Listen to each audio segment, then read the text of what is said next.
ආයුබෝවන් දුවේ පුතේ 40 වෙනි දිනට අදාළ ගණිත ගැටලු 10 සාකච්ඡා කරන්නයි දැන් මම සූදානම් වෙන්නේ. ආදරණීය දුවේ පුතේ අද දවසේ අලුතෙන් අපේ channel එකට ඇවිල්ලා අහම්බෙන් මේ වීඩියෝ එක බලන දුවේ පුතෙක් නම් ඔබ අතේ මේ ගණිත ගැටලු 10 PDF එක නැහැ.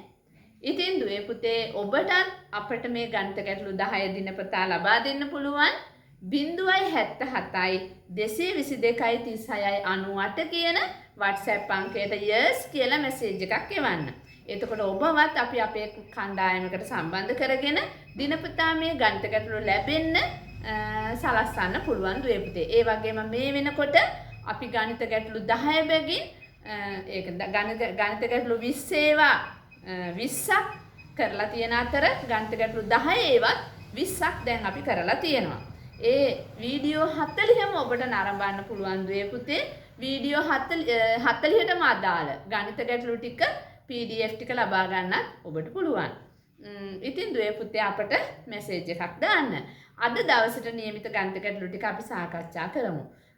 දැන් දුවේ පුතේ අපි 39 වෙනි දිනේ ඉඳන් එකම ඒකකයකට අදාළ ගණිත ගැටලු එකම වර්ගයේ ගණිත ගැටලු 10ක් තමයි අපි සාකච්ඡා කරන්නේ. ඉතින් අද දිනේත් අපි ඒ වගේ එකම වර්ගයක එකම ආකාරයේ ගණිත ගැටලු 10ක් තමයි අද මම අරගෙන ඇවිත් තියෙන්නේ. අපි බලමු පළවෙනි ගණිත ගැටලුව.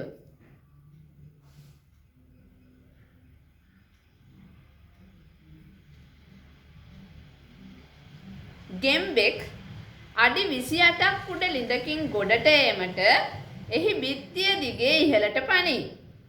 අඩි 7ක් ඉහළට පනින ඌ නැවත අඩි 4ක් පහළට ලිස්සා යයි. ලිඳෙන් ගොඩට ඒමට නම් ඌ කී වාරයක් ඉහළට පැනිය යුතුද? දුවේ පුතේ ආපස්සට අඩි 7ක් ඉහළට නගිනකොට අඩි 4ක් ආපස්සට ලිස්සලා එනවා. හැබැයි අවසාන වාරේ අඩි 7ක් ඉහළට නගින එකෙන් ගොඩට ගියහම එයා පහළට ලිස්සලා එන්නේ නැහැ.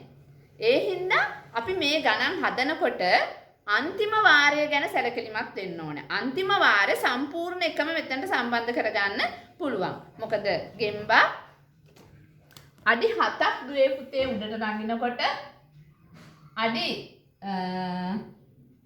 4ක් පහළට ලිස්සලා එනවා කියන්නේ අඩි 3යි ඉහළට නැගලා තියෙන්නේ. අඩි 7ක් නගිනකොට 4ක් පහළට ලිස්සලා එනවා කියන්නේ අඩි 3යි ඉහළට නැගලා තියෙන්නේ. හැබැයි දුවේ පුතේ අන්තිම දැන් ලිඳෙන් ගොඩට එන්න තව අඩි 7ක් තියෙන වෙලාවක. දැන් මේ ලිඳෙන් මේ ගොඩට යන්න තව අඩි 7ක් තියෙන වෙලාවක මෙයා ආයේ අඩි 7 ගිය ගමන් ලිඳෙන් ගොඩ.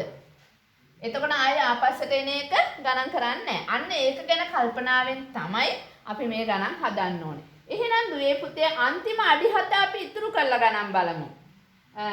අඩි 28ක් උසයි මේ ලිඳ. ලිඳ අඩි 28ක් උසයි.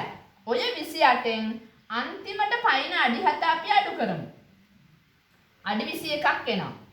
මේ අඩි 21ම යන්න වෙන්නේ අර ක්‍රමයට දුවේ පුතේ. අඩි 7ක් යනවා අඩි 4ක් ආපස්සට රූට් වල එනවා.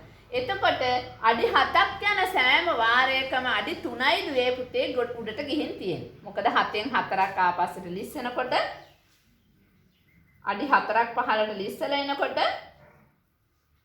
අඩි 3යි පුතේ එතකොට උඩට ගිහින් තියෙන්නේ.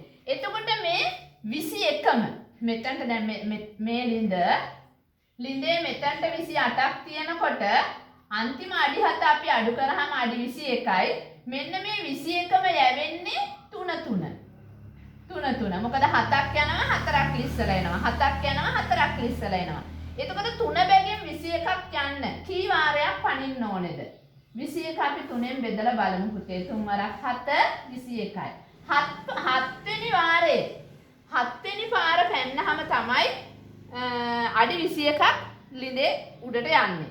එතකොට පුතේ 8 වෙනි වාරේ දැන් මෙතනට එනකොට 7 පාරක් පැනලා දැන් අඩි 21ක් උඩට ගිහින් ඉන්නේ.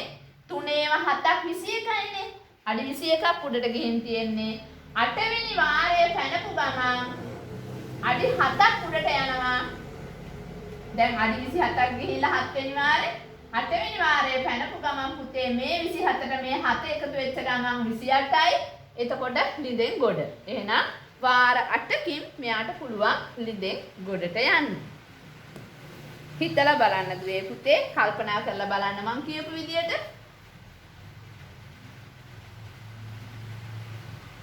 තුන බැගින්නේ උඩට යවෙන්නේ දුවේ පුතේ. තුන බැගින් උඩට යවෙන්නේ. තුන බැගින් 7 සැරයක් ගියහම 7 පාරක් පැන්නහම දැන් 7ක් පැන්නට 3නේ ඇත්තටම ගිහින් තියෙන්නේ. එතකොට 3 7කින් 27ක් 21ක් ගිහින් ඉවරයි. 21ක් ගිහින් තියෙන මොහොතේදී ඊළඟ සැරේ පැනපු ගමන් 7ක් පයින් හින්දා 21ට 7 එකතු වෙච්ච ගමන් 28යි ගෙම්බා ළිඳෙන් ගොඩ. right. එහෙනම් 8 වෙනි වර. කී වාරයක් ඉහළට පැනිය යුතුද? 8ක්. තාත්තා 2019 අප්‍රේල් මාස සිට මාසකට පළමු දින රුපියල් 1000ක මුදලක් බැංකුවේ තැන්පත් කරනවා. එතකොට පුතේ අප්‍රේල් පළවෙනිදාට රුපියල් 1000ක් තැන්පත් කරනවා. දෙවෙනිදාට මොකද වෙන්නේ? දෙවෙනිදා කියන දවසේදී මොකද වෙන්නේ පුතේ? දෙවෙනිදා ලෝන් වලට කැපිලා ඉතුරු වෙන්නේ රුපියල් 500යි. දෙවෙනි දිනේ රුපියල් 500ක් ණය වාරිකයක් සඳහා අඩු වෙනවා. පළවෙනිදා 1000ක් දැම්මට දෙවෙනි දිනේ වෙනකොට ණය වාරිකයක් 500ක් කැපිලා දෙවෙනි දිනේදී පොතේ ඉතුරු වෙන්නේ 500යි. අප්‍රේල් පළවෙනිදාට 1000ක් පොතේ දැම්මට අප්‍රේල් පළවෙනිදා බැංකු ශේෂය 1000යි. දෙවෙනිදා වෙනකොට 500 වෙනවා. අහන්නේ මොකද්ද? තාත්තාගේ බැංකු ගිණුමේ ශේෂය මුලින්ම රුපියල්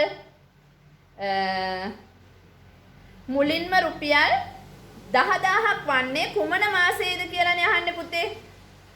මුලින්ම රුපියල් 10000ක් වන්නේ කුමන මාසයේද? අපිට මේකත් අර විදියට හිතන්න පුළුවන්. 10000ක් මුලින්ම 10000ක් වෙන්නේ දැන් මේ 500 ගානේ තමයි ඉතුරු වෙන්නේ. 500 ගානේ ඉතුරු වෙන්නේ. හැබැයි අන්තිම මාසේ පළවෙනි 1000 දාපු ගම 10000 සෙට් වෙනවා. ඒ කියන්නේ මේ 10000න් අන්තිම මාසේ 1000 අපි පොඩ්ඩක් අඩු කරමු. මොකද අන්තිම මාසේ 1000ම පළවෙනි වතාවට අන්තිම මාසේ පළවෙනිදාට 1000ක් වැටිච්ච ගමන් බැංකු ශේෂය අපිට ගන්න වෙන්නේ බැංකු ශේෂය පළවෙනි වරට 10000 වෙන එක ගන්න වෙන්නේ අන්තිම මාසේ 1000 වැටිච්ච ගමන්. අන්තිම මාසේ 1000 වැටුණ ගමන් තමයි බැංකු ශේෂය වැඩි යගයක් පෙන්වන්නේ. දෙවෙනි දවසට අඩු වෙනවනේ. ඒ නිසා අපි අන්තිම මාසේ 1000 අඩු කරමු. අන්තිම මාසේ 1000 අඩු කරාම 9000යි. එතකොට පුතේ මේ 9000ක් වෙන්න 500 කොච්චර කාලයක් එකතු කරාමද 9000ක් වෙන්නේ? අපි ඒක බලමු. 9000 500ෙන් බෙදලා බලමු 500ව කීයක් එකතු වෙන්න ඕනේද කියලා. පුතේ මේවා මෙහෙම හරි ලේසි බෙදන්න. මේ බිංදු තියෙද්දි බිංදුවට බිංදුව කපලා මේ බිංදුවට බිංදුව කපලා අපිට පුළුවන් 95න් බෙදන්න. 9ට 5 1යි 5 1 5යි. 9න් 5 4යි. බිංදුව ගත්තා 40යි. 40ට 5 8යි. පුතේ මාස 18ක් දාද්දි මාස 18ක් දාද්දි 9000ක් account එකේ මෙතන දෙවෙනි දවස වෙනකොට 9000ක් සෙට් වෙනවා. 500 වනේ 500 වෙන් 9000ක් ඉතුරු වෙලා තියෙනවා 18 වෙනි මාසේ දැම්මහම. එහෙනම් පුතේ 18 වෙනි මාසේ පළවෙනිදාට 1000ක් දැම්මහම 8500ක් ශේෂය පෙන්නනවා. මේ දෙවෙනිදා නෑ 9500ක් එන්න ඕනේ එතකොට. පළවෙනිදා දාපු ගමන් 9500ක් පෙන්නන්න ඕනේ. දෙවෙනි දවස වෙනකොට 500 කැපිලා තමයි මේ 9000 වෙන්නේ. එහෙනම් මාස 18ක් දාද්දි 500 ගානේ මාස 18ක් දාද්දි 9000යි. දැන් 19 වෙනි මාසය 19 වෙනි මාසය දානකොටම පළවෙනිදාට 19 වෙනි මාසයේ පළවෙනිදාට 1000ක් දාපු ගම මේ 9000 10000 වෙනවා. මුලින්ම 10000 වෙන්නේ මෙන්න මෙතන. 19 වෙනි මාසය. අපි බලමු 19 වෙනි මාසයේ කොයිකද කියලා. අප්‍රේල් 1 පුතේ අප්‍රේල් 1 පළවෙනිදා දානවනේ. එහෙනම් අප්‍රේල් 1 පළවෙනි මාස විදියට අපි ගන්න ඕනේ. 19 වෙනි මාසේ හොයා ගන්න ඕනේ. අප්‍රේල් 1 ඔන්න පළවෙනි මාසේ අපි 19 ගන්න 10කුයි 9කුයි. හරිද? අප්‍රේල් මාසේ 1 ඔන්න පළවෙනි මාසේ. අප්‍රේල්, මැයි, ජූනි, ජූලි, අගෝස්තු, සැප්තැම්බර්, ඔක්තෝබර්, නොවැම්බර්, දෙසැම්බර්, ජනවාරි, පෙබරවාරි, මාර්තු, අප්‍රේල්, මැයි, ජූනි, ජූලි, අගෝස්තු, සැප්තැම්බර්, ඔක්තෝබර්. ඔක්තෝබර් මාසේ පළවෙනිදා වෙනකොට මුලින්ම තාත්තගේ ගිණුමේ 10000 එකතු වෙනවා. ඔක්තෝබර් පළවෙනිදා. හදලා බලන්න දුවේ පුතේ. අර ක්‍රමයට අන්තිම මාසේ 1000 දාපු ගමන්නේ ශේෂය වැඩිපුර පෙන්නන්නේ. හැම වෙලේම පළවෙනිදට තමයි ශේෂය වැඩිපුර පෙන්නන්නේ. දෙවෙනිදා කියන දවසේදී 500ක් අඩු වෙනවා. දෙවෙනිදා කියන දවසේදී 500ක් අඩු වෙනවා. අපි බලමු ඊළඟ ගැටලුව. එහෙනම් ඔතන පුතේ ඔක්තෝබර් පළවෙනිදාට තමයි කුමන මාසයේදීද කියලා අහන්නේ. ඔක්තෝබර් මාසයේ තමයි 10000 හරියන්නේ. රෝස ගසක හැම දිනකම උදෑසන මල් 4ක් පිපේ. එසේම සෑම දිනකම සවසට රෝස මල් 2ක් පූජා කිරීම සඳහා ගනී. එම රෝස ගසේ එකවර රෝස මල් 8ක් දැකගත හැකි වන්නේ කිනම් දිනකදද? ඕකත් පුතේ අර වගේ අපිට හදන්න පුළුවන්. දවසකට මල් 4ක් පිපෙනවනේ. එකපාර රෝස මල් 8ක් පුතේ පිපිලා තියෙන්නේ කොයි දවසද කියලා අහන්නේ. ඔය 8 පිපෙන්නත් පුතේ අන්තිම දවසේ 4ක් පිපෙනවා. ඒ අන්තිම දවසේ 4 පිපෙන එක අපි පොඩ්ඩක් අඩු කරමු. ඒ 4 අපිට එකතු කරගන්න ලේසි. අන්තිම දවසේ දෙකක් නෙමෙයි ඉතුරු වෙන්නේ. අන්තිම උදෑසනට මල් 4ක් තියෙනවනේ. උදෑසන මල් 4ක් තියෙනවා. ඒ අන්තිම දවසේ උදෑසනට මල් 4 ආවම තමයි මල් 8 මුලින්ම සෙට් වෙන්නේ. ඒ නිසා අපි මේ 4 අඩු කරමු. මල් 4යි එතකොට. මල් 4ක් ගහේ ඉතුරු වෙලා තියෙද්දි අලුත් දවසක උදේ 4 පිපෙද්දි තමයි 8 වෙන්නේ. අපි බලමු පුතේ. පළවෙනි දවසේ මල් 4ක් පිපිලා තියෙනවා. හැබැයි හවස් වෙනකොට ඉතුරු වෙන්නේ මල් 2යි.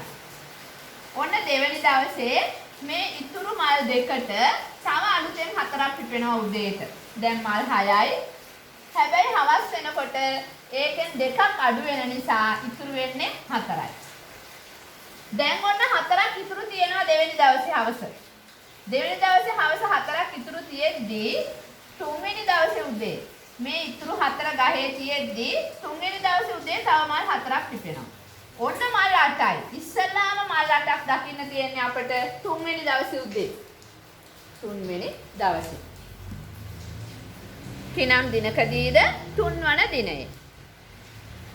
කඹයක ආධාරයෙන් කන්දක් තරණය කරන පුද්ගලයෙකු ඉහළට නගින සෑම මීටර් 4කට වරක්ම 1 මීටරයක් පහළට ලිස්සනවා.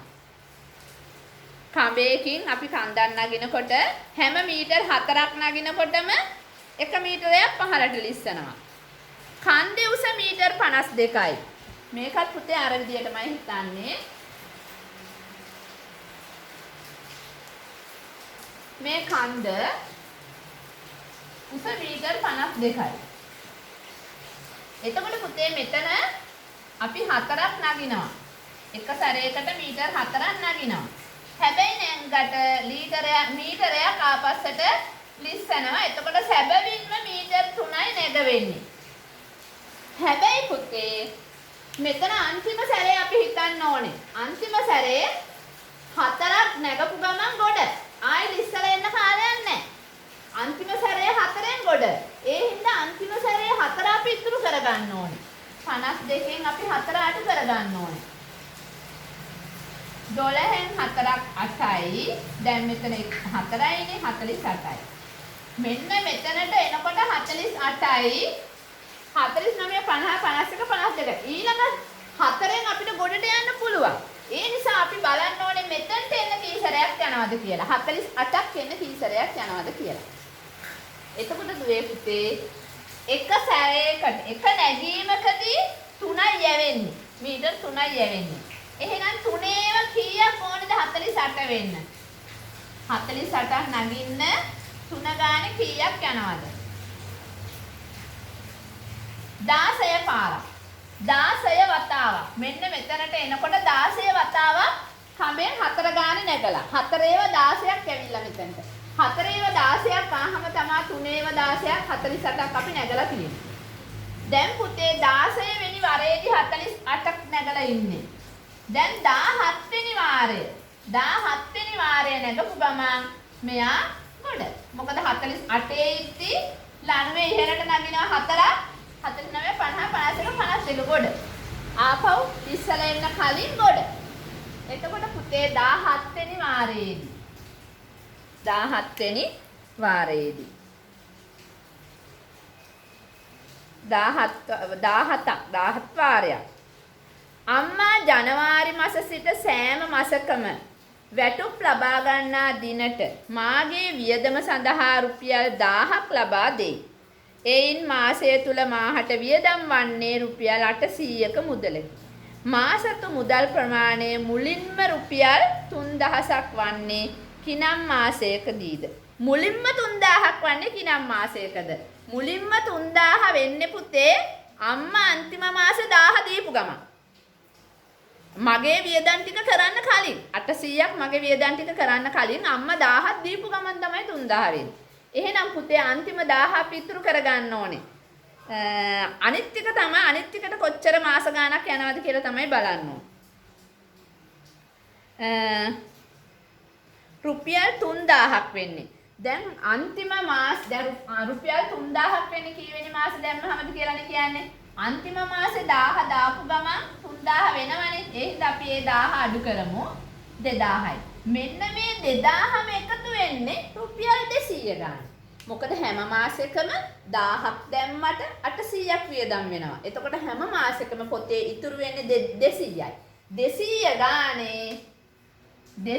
ගානේ මාස 10ක් දැම්මොත් තමයි දුවේ පුතේ 2000ක් එකතු වෙන්නේ. 200 ගානේ මාස 1000ක් දැම්මහම 2000යි. 11 වෙනි මාසෙදී අම්මා 1000 දැන් 2000ක් තියෙද්දි 200ව මාස 10ක් දාලා 2000ක් ශේෂය වෙලා තියෙද්දි අම්මා ඊළඟ මාසේ 11 වෙනි මාසේ තව 1000ක් දානවා. දාපු ගමන්ම පළවෙනි වරට ශේෂය 3000 පෙන්නනවා. ඊට පස්සේනේ පුතේ 800ක් වියදම් යන්නේ. 800ක් වියදම් ගිහිල්ලා 200ක් ඉතුරු වෙන්නේ ඊට පස්සේ. එහෙනම් මුලින්ම 3000 ශේෂය පෙන්නන්නේ 11 වෙනි මාසේ. එතකොට අම්මා ජනවාරි මාසේ ඉඳන්නේ දාන්නේ. දැන් ජනවාරි මාසේ පළවෙනි එක. ජනවාරි, පෙබරවාරි, මාර්තු, අප්‍රේල්, මැයි, ජූනි, ජූලි, අගෝස්තු, සැප්තැම්බර්, ඔක්තෝබර් වෙනකොට මාස 10යි. නොවැම්බර් වෙනකොට මාස 11යි. එහෙනම් 11 වෙනි මාසය කියන්නේ නොවැම්බර් මාසය. ජනවාරි, පෙබරවාරි, මාර්තු, අප්‍රේල්, මැයි, ජූනි, ජූලි, අගෝස්තු, සැප්තැම්බර්, ඔක්තෝබර්, නොවැම්බර්. දැන් දුවේ පුතේ ජනවාරි මාසෙත් අම්මා දානවනේ. ඒ හින්දා ජනවාරි මාසෙ අපි ගණන් ගන්න ඕනේ පළවෙනි මාසෙ විදියට. ජනවාරි පළවෙනි මාසෙ විදියට ගණන් ගත්තාම ජනවාරි, පෙබරවාරි, මාර්තු, අප්‍රේල්, මැයි, ජූනි, ජූලි, අගෝස්තු, සැප්තැම්බර්, ඔක්තෝබර් මාසේ වෙනකොට රුපියල් 2000ක් 200 ගාන ඉතුරු වෙලා ඉවරයි ඔක්තෝබර් මාසෙ වෙනකොට. නොවැම්බර් මාසේ අම්මා 1000 දාපු ගමන් පළවෙනි වරට 3000ක් වෙනවා. නොවැම්බර් මාසය 3000ක් වන්නේ නොවැම්බර් මාසේ. තාත්තා සෑම මාසකම පළමු දින රුපියල් 5000ක මුදලක් ඔහුගේ බැංකු ගිණුමේ තැන්පත් කරයි. තාත්තා හැම මාසකම පළවෙනිදා රුපියල් 5000ක් තැන්පත් කරනවා. හැබැයි හැම මාසෙකම දෙවෙනිදාට රුපියල් 4500ක් වාරිකයක් සඳහා අඩු වෙනවා ණය වාරිකයක් සඳහා. හැම මාසෙම පළවෙනිදා 5000ක් දානකොට දෙවෙනි දවසේ වෙනකොට 4500ක්ම කැපිලා දෙවෙනි දවසේ වෙනකොට 500යි පොතේ ඉතුරු වෙන්නේ. එතකොට ගිණුමේ ශේෂය වැඩියෙන්ම පෙන්වන්නේ මාසේ පළවෙනිදාට. පළවෙනිදා දාපු ගමන්ම දෙවෙනිදා වෙනකොට අඩු වෙනවනේ. එතකොට මේකේ අහන විදියට මුලින්ම රුපියල් 10000ක් වෙන්නේ මාස කීයකින්ද කියලා අහන්නේ. අන්තිම මාසේ 5000 දාපු ගමන් තමයි දුවේ පුතේ 10000ක් වෙන්නේ. ඒ නිසා දැන් මේ මුලින්ම 10000ක් වෙන්නේ අපිට පුළුවන් ඒකත් අර විදිහටමයි. අන්තිම මාසේ දාන 5000 අඩු කරලා තමයි අපි ගණන් බලන්න ඕනේ.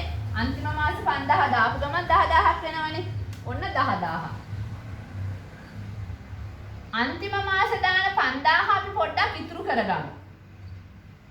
එතකොට 5000යිනේ. මෙන්න මේ 5000 රුපියල් 500 එකතු වෙන්න ඕනේ පුතේ. පළවෙනි මාසේ පළවෙනි මාසේ 5000ක් දැම්මහම පළවෙනිදාට දෙවෙනිදා වෙනකොට පොතේ රුපියල් 500යි. දෙවෙනි මාසේ මේ 500 පොතේ තියෙද්දි 5000ක් දැම්මහම 5500යි. ඊට පස්සේ 4500ක් ණයට කැපුණාම 1000ක් පොතේ ඉතුරු වෙනවා. 500ව දෙකක්. ඔය විදිහටනේ යන්නේ. මේ විදිහට පුතේ 500 ගානේ මාස කීයක් දැම්මහමද 5000ක් එකතු වෙන්නේ. 500 ගානේ මාස 10ක් දැම්මහම තමයි 5000ක් එකතු වෙන්නේ. 500ව මාස 10ක් දාලා දැන් තියෙන්නේ. දැන් account එකේ ශේෂය 5000ක් පෙන්නනවා. මාස 10ේදී 5000ක් පෙන්නලා තියෙද්දි පුතේ 11 වෙනි මාසේ තාත්තා 5000 දාපු ගමන්ම පළවෙනි වරට ශේෂය 10000ක් වෙනවා. ඊට පහුවදා තමයි 4500ක්ම කැපිලා 5500 වෙන්නේ. 500ක් ඉතුරු වෙන්නේ. පළවෙනි වරට පොතේ ශේෂය 10000 පෙන්වන්නේ 11 වෙනි මාසේ 5000 දාපු ගමන්.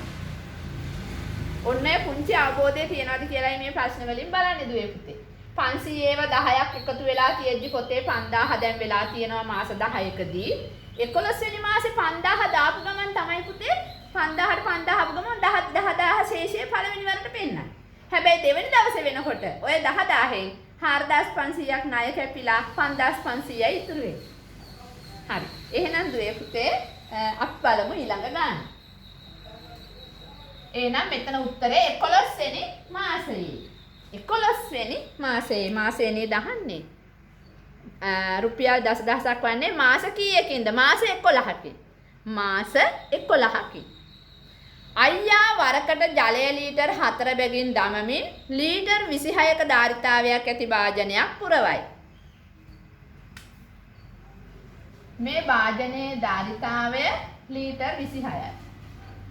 වරකට 4ක් ගානේ දානවා. එකපාරකට 4ක් දානවා. 4ක් දැම්මට පුතේ මොකද වෙන්නේ? අයියා 4ක් දැම්මට මල්ලි ලීටර් 2 ගානේ ගන්නවා. එහෙනම් පළවෙනි වරට 4ක් දැම්මට මේක ඉතුරු වෙන්නේ පුතේ 2යි. හැම වාරයකදීම 2 ගානේ තමයි ඉතුරු වෙන්නේ. මේකෙත් අපි තේරුම් ගන්න ඕනේ මේ 26 ලීටර් මේ 26 පිරෙද්දී අන්තිම වාර දාන 4ෙන් මේක පිරෙනවා. පළවෙනි වරට පිරීමේදී අඩු වෙන්න කලින් පිරෙන්නේ. අපි මෙතනට පුතේ ඒකත් අපි බලන්න ඕනේ 26න් 4ක් අඩු කර ගන්න ඕනේ 22යි. මෙන්න මෙතනට එද්දී ලීටර් 22යි. ලීටර් 22ක් පිරීලා තියෙද්දී අන්තිම පාර 4 දාපු ගම ලීටර් 26. පළවෙනි වතාවට පිරලා ඉවරයි. අන්තිම වාරයේ 4 දාපු ගම මේ පිරෙනවනේ අඩු වෙන්න කලින් ඊට පස්සේ දෙවනුව මල්ලි දෙකක් ගත්තාම අඩු වෙන එක වෙනයි. අපෙන් අහන්නේ මුලින්ම පිරෙන්නේ කී වෙනි වතාවෙන් කියලානේ පුතේ. එතකොට අපි අන්තිම 4 chance එක තියාගෙන තමයි ඉතුරු ටිකට ගණන් බලන්න ඕනේ. 22යි 26න් 4ක් අඩු කරාම 22යි. මෙන්න මේ 22 පිරෙන්න කී වාරයක් දාන්න ඕනේද කියලායි අපි හොයාගන්න ඕනේ. ඊට පස්සේ අන්තිම වාරේ 4 දාපු ගම පිරෙනවා. පුතේ 22ක් වෙන්න 2 ගාන එකපාරක් දැම්මහම 2යි ඉතුරු වෙන්නේ. ඊළඟ පාර දැම්මහම තව 2යි. හැම දමන වාරයකදීම 2යි ඉතුරු වෙන්නේ. එහෙනම් දෙකේව කී වාරයක් දැම්මොත් 22 වෙන්නේ පුතේ? දෙකේ ඒවා 11 වාරයක් දැම්මහම තමයි 22 වෙන්නේ. ඔන්න මෙතනට එද්දි 11 වතාවක් දාලා 4 ගානේ. 4 ගානේ 11 වතාවක් දාලා 4 ගානේ 11 වතාවක් කියන්නේ 44ක් නේ ලීටර්. හැබැයි 2 ගානේ 11 වතාවක්ම අඩු වෙලා. ඒකනේ 22 වෙන්නේ. දැන් 11 වතාවක් දාලා ලීටර් 22ක් පිරලා තිබෙන අවස්ථාව මේ වෙලාවේදී 12 වෙනි වතාව දානවා. 12 වෙනි වතාවේදී ලීටර් 4ක් මෙතෙන්ට දාපු ගමන් පුතේ 22යි 4යි 26 වෙනවා. එහෙනම් 12 වෙනි වතාව දානකොට තමයි පුතේ මේක සම්පූර්ණයෙන්ම පළවෙනි වරට පිරෙන්නේ. මුලින්ම සම්පූර්ණයෙන්ම පිරෙන්නේ ඔහු කීවෙනි වාරයේ ජලය දැමූ පසුද? 12 වෙනි වාරයේ ජලය දැමූ පසු. 12 වෙනි වාරයේ ජලය දැමූ පසු. අපි බලමු 8 වෙනි ගැටලුව. මුහුදේ සිට ගොඩබිම දෙසට මීටර් 50ක දුරක් පිහිනන්න ඕනේ පුද්ගලයෙක්. එයා මීටර් 10ක් ඉදිරියට පීනනකොට රැල්ල නිසා මීටර් 5ක් ආපස්සට එනවලු පුතේ. ගොඩබිම දෙසට පැමිණීම සඳහා ඔහු කී වාරයක් ඉදිරියට පිහිනිය යුතුද? පීනගෙන 10ක් ගියහම 5ක් ආපස්සට එනවා. ආයෙ පීනගෙන 10ක් ගියහම 5ක් ආපස්සට වෙනවා. මේකයි වෙන්නේ. එතකොට පුතේ අපිට යන්න තියෙනවා මීටර් 50ක්. මුහුදේ මීටර් 50ක් යන්න තියෙනවා. මේකත් අර වගේමයි මීටර් 50ක් යන්න තියෙද්දී අන්තිම මීටර් 10 පීනපු ගමන් ආපස්සට එන්නේ නැහැ. කොහොම හරි ගොඩට යනවා පළවෙනි වරට. එතකොට පුතේ ආපස්සට ආවත් පළවෙනි වාරයට ගොඩට ගිහිල්ලා තමයි ආපස්සට එන්නේ. එතකොට අපිට අපෙන් අහන්නේ පළවෙනි වාරයට ගොඩට ගිය අවස්ථාවනේ. ඒ නිසා පුතේ මේ අවස්ථාවෙත් අපි මේ 10 chance එක තියාගන්න ඕනේ. එහෙනම් මීටර් 40යි අර විදියට 10 පීන ඉස්සරහට යනවා 5ක් යනවා. ඒ 40 මීටර් 40 දක්වා ගිහින් තියෙන්න ඕනේ අපි.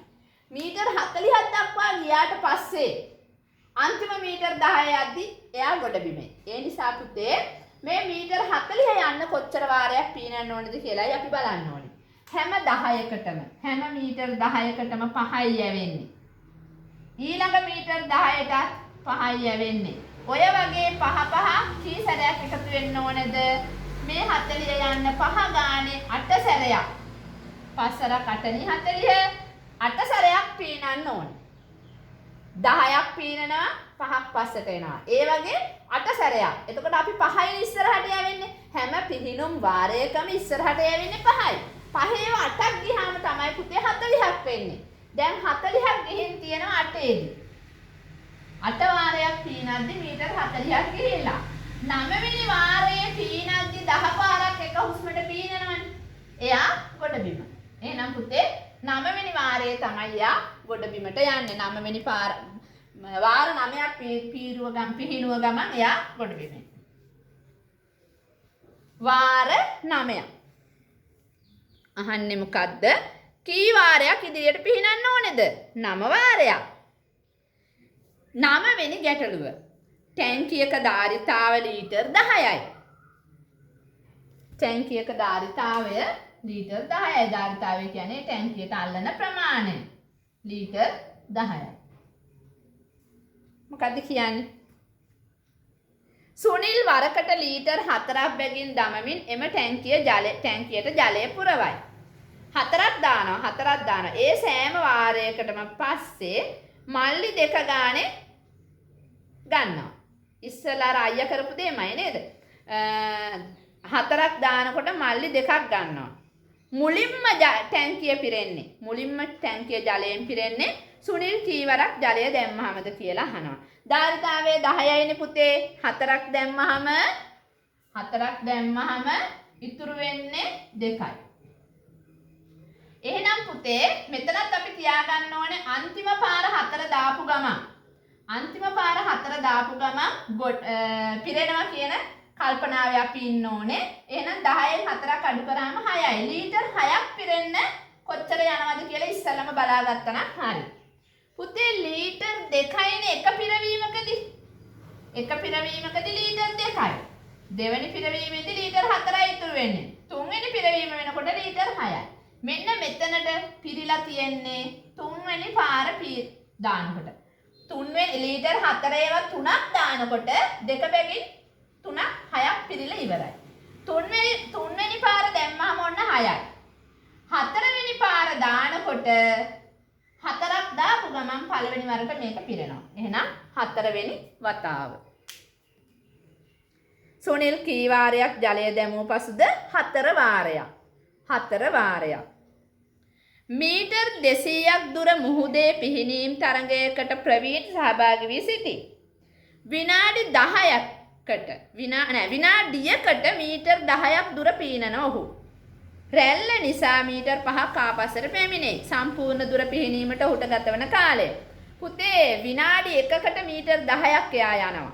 හැබැයි විනාඩියට මීටර් 10ක් ගියාට එයා සැබවින්ම යවෙන්නේ 5යි. රැල්ල නිසා ආපස්සට එනවා. ඒ කියන්නේ විනාඩියකට 5ක් යනවා කියලා අපි හිතන්න ඕනේ. මීටර් 200ක් තියෙනවා. මේකෙත් අපි හිතන්න ඕනේ අන්තිම විනාඩියේදී මෙයා මීටර් 10ක් පීනනවා කියලා. අන්තිම විනාඩියේ එයා මීටර් 10ක් පීනනවා කියන එක මතක තියාගන්න ඕනේ. එහෙනම් අන්තිම විනාඩියේ මීටර් 10 අපි ඉතුරු කරගන්න ඕනේ. මීටර් 200ක් දුරයි. මේකේ අන්තිම විනාඩියේ මීටර් 10 අපි අඩු කරමු. මීටර් 190යි එතකොට. මීටර් 190ක්ම දුවේ පුතේ පහ ගානේ තමයි ඉස්සරහට යන්නේ. මොකද හැම විනාඩියකටම 5යි යවෙන්නේ. එහෙනම් පහ ගානේ කී වතාවක් මෙතන තියෙනවද බලමු. පහ ගානේ 5 3 15යි 4ක් ඉතුරුයි 40ට 5 8යි. 38 වතාවක් ඉස්සරහට 10 ගානේ පීනුවාම තමයි පහ ගානේ මේ 190ක් ඉදිරියට යවෙන්නේ. ඔන්න 38 වතාවක් පීනද්දී පහ ගානේනේ හැම පීනන වාරයකදීම 5යිනේ ඉස්සරහට යන්නේ. 5 ඒවා 38ක් තමයි පුතේ 190 වෙන්නේ. දැන් 38 වතාවක් ඉදිරියට ගිහිල්ලා 190 ඉන්නේ. 39 වෙනි වතාවේ පීනපු ගමන් 10ක්. 39 වෙනි වතාවේ විනාඩියට මේ දැන් විනාඩි 38කදී මෙයා යන්නේ මීටර් 190ක්. 38 වතාවක් කියන්නේ හැම විනාඩියකටමනේ 5ක් පීනන්නේ.